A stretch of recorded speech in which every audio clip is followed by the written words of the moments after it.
In a pivotal shift for American diplomacy, the United States has unveiled its latest national security blueprint, titled National Security Strategy of the United States of America. This 33-page document, released amid heightened geopolitical tensions, charts a bold course for overhauling U.S. foreign policy. At its core lies a stark identification of China's bid to dominate globally as the preeminent threat not just to American interests, but to the stability and prosperity of the entire world. Crafted under the second Trump administration, the blueprint rejects decades of engagement with Beijing, framing the rivalry as an existential contest for influence, resources, and ideological supremacy. It envisions a rebalanced world order where U.S. sovereignty is fortified, alliances are revitalized, and predatory powers are checked before they reshape the international landscape in their image. The document's tone is unapologetically assertive, drawing on lessons from the post-Cold War era where optimism about globalization yielded to hard realities.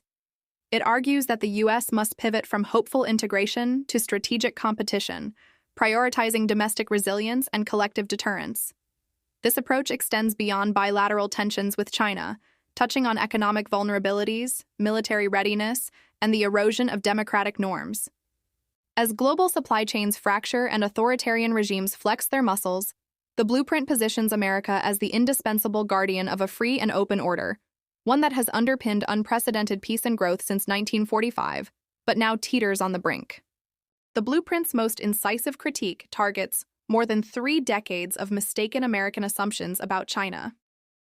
From the Nixon-era opening in 1972 to China's 2001 WTO entry, U.S. policymakers clung to an illusion that economic liberalization would lead Beijing to adopt liberal democratic values and join the rules-based international order. Rooted in Francis Fukuyama's end-of-history thesis, this view held that trade would tame autocracy, fostering mutual dependence and shared prosperity. Instead, these policies backfired spectacularly.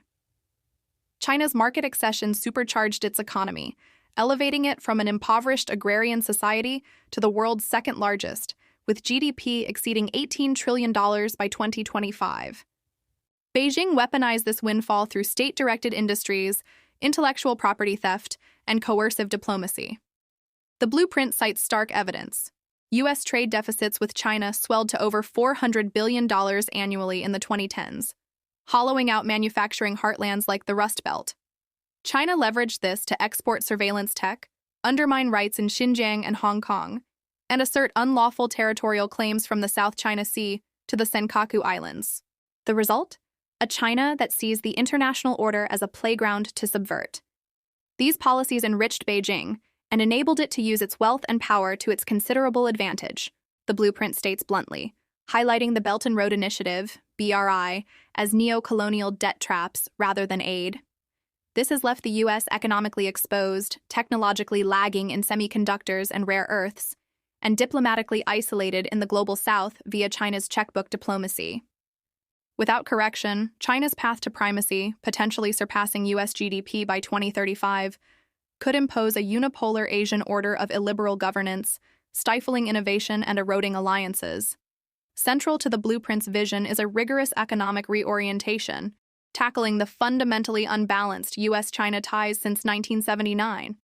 For 4 decades, U.S. open markets funneled cheap Chinese goods, subsidizing Beijing's exports while eroding American competitiveness.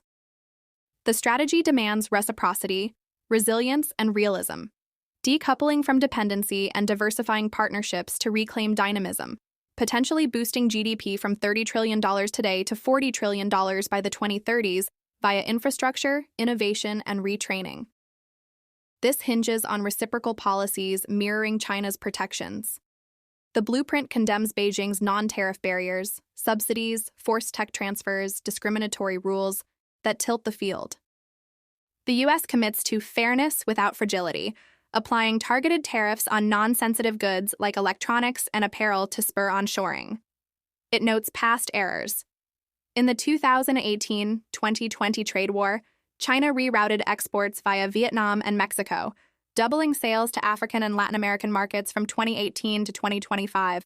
Yet it's pragmatic, not punitive, envisioning mutual gains with trade exceeding $1 trillion annually, aiding U.S. agriculture and tech exports. Bolstering supply chains through CHIPS Act expansions and Inflation Reduction Act incentives secures essentials like batteries and drugs. Economists project 1 to 2% annual growth boosts, creating millions of jobs in advanced manufacturing and renewables. No solo effort suffices. Multilateralism multiplies force. Treaty allies, EU, Japan, South Korea, Australia, Canada, command $35 trillion in output, eclipsing China's $18 trillion. The U.S. pledges a united economic front via Quad and IPEF, aligning standards to penalize dumping and wolf warrior coercion. Allies must recalibrate, nudging China's export-heavy model, 45% GDP in investment manufacturing, toward consumption. Coordinated incentives could boost Western imports while pressuring financial liberalization. The blueprint touts the EU's carbon border adjustment mechanism for taxing Chinese solar subsidies. This alliance diversifies trade from Beijing's monopolies, building friend-shoring against disruptions like the 2020 pandemic or 2022 Taiwan crisis. Beijing's reach spans trade. It recycled $1.3 trillion in surpluses into loans to 150-plus countries via the 2013 BRI. Opaque terms ensnare nations like Sri Lanka, $8 billion default in 2022, and Pakistan, $30 billion repayments, with assets reverting to China on default. Countering requires a joint counter-financing plan of transparency and alternatives, scaling G7's PGII to $600 billion by 2027 for sustainable projects. World Bank-inspired concessional loans with safeguards, plus digital exposure of BRI hidden debts, aim to free the Global South from China's orbit, preserving US-UN influence and stabilizing vulnerable economies. Economics lays groundwork. Military ensures deterrence. The blueprint urges a vigilant Indo-Pacific posture, hub of 60% global trade and half the population. Facing the PLA's rapid modernization, 2 million troops, Navy outnumbering U.S. hulls, the U.S. eyes $1.2 trillion in decade-long defense to edge ahead in stealth, cyber, and hypersonics. The first island chain, from Japan's Kurils through Taiwan, Philippines, Indonesia, bottles the PLA, curbing Pacific expansion. Forward assets like carrier groups and subs will patrol, bolstered by Japan, 54,000 U.S. troops, and Philippines, 4 new sites via 2023 pact. Integrating Australia and India in exercises like Talisman Sabre. Taiwan, producer of 90% advanced chips, is paramount. Beijing's 2022-2024 drills and Xi's force vows signal peril. U.S. strategic ambiguity gains teeth via $18 billion arms since 2020 and intel sharing. Credible threats, hypersonics, AI logistics, render invasion costly. A war could kill millions, cost trillions, demanding diplomacy with commitments. The South China Sea carries $3.4 trillion yearly. China's rejected 9-dash line imposes tolls via militias and islands. Quarterly allied phone ops, unmanned vehicles, and A2AD counters will keep it open and toll-free. Rollout faced friction. Release with NSS and defense strategy lagged weeks past early fall due to Treasury Secretary Scott Bessent's push. A Wall Street stalwart in Trump's revival, Bessent sought China language tweaks amid sensitive trade talks on IP and access, softening. Existential threat to strategic competitor to avoid alienating Beijing. He also prioritized the coercive Western Hemisphere, decrying neglect of Latin America Caribbean amid China's $200 billion investment since 2005, pushing USMCA expansions against Venezuelan-Cuban influence. Revisions cascaded across documents for unity. Situation Room clashes pitted hawks like Mike Waltz against Bessent's realists. Treasury affirmed Bessent is 100% in agreement with President Trump on managing China. This highlights the balancing act. Economic pragmatism meets security in a word-sensitive era.